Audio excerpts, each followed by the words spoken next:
Warga Israel kini mendorong Perdana Menteri Benyamin Netanyahu untuk segera menghentikan perang di Gaza. Bahkan meski itu berarti membuat kesepakatan dengan Hamas.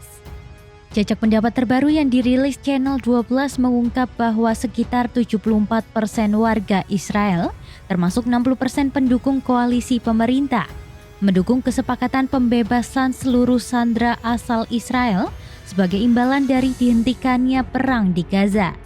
Di sisi lain, hanya 8% yang menyetujui usulan Netanyahu untuk menyepakati pembebasan setengah sandera terlebih dahulu dan melanjutkan negosiasi gencatan senjata secara bertahap.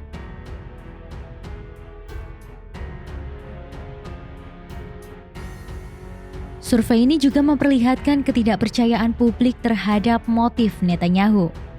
Sebanyak 49% responden menilai alasan Netanyahu bersikeras pada kesepakatan bertahap semata-mata karena kepentingan politik. Sementara hanya 36% percaya itu demi keamanan nasional.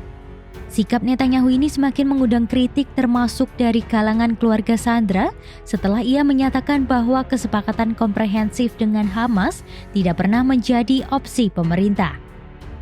Tak hanya soal perang, ketidakpuasan terhadap performa Netanyahu dalam menangani situasi di Gaza juga mencuat.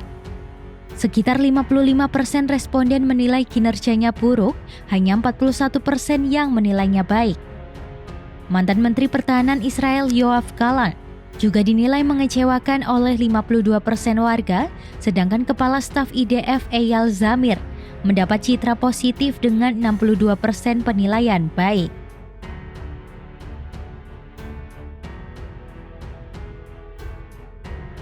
Tekanan terhadap Netanyahu kian meningkat setelah isu mengenai kemungkinan dirinya mundur demi menghentikan kasus korupsi ikut mencuat. Sebanyak 55% responden setuju Netanyahu sebaiknya mundur, termasuk 27% pendukung koalisi.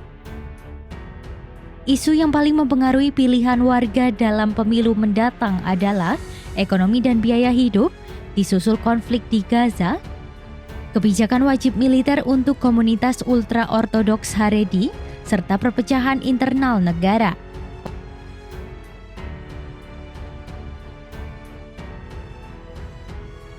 Sementara itu, di kubu oposisi mantan Perdana Menteri Naftali Bennett muncul sebagai kandidat terkuat untuk memimpin blok anti Netanyahu. Sebanyak 35% responden menyatakan dukungan terhadap Bennett, mengungguli tokoh lain seperti Benny Gantz, Yair Lapid, dan Avigdor Lieberman. Meski tidak memiliki pemimpin resmi, partai-partai oposisi kini didorong untuk bersatu membentuk koalisi demi mempersiapkan pemilu yang dijadwalkan Oktober 2026 atau lebih cepat jika pemerintahan Netanyahu tumbang. Di tengah tekanan dari publik, kelompok ultra-ortodoks tetap menuntut pengecualian wajib militer. Sementara partai-partai sayap kanan mengancam menarik dukungan jika perang dihentikan.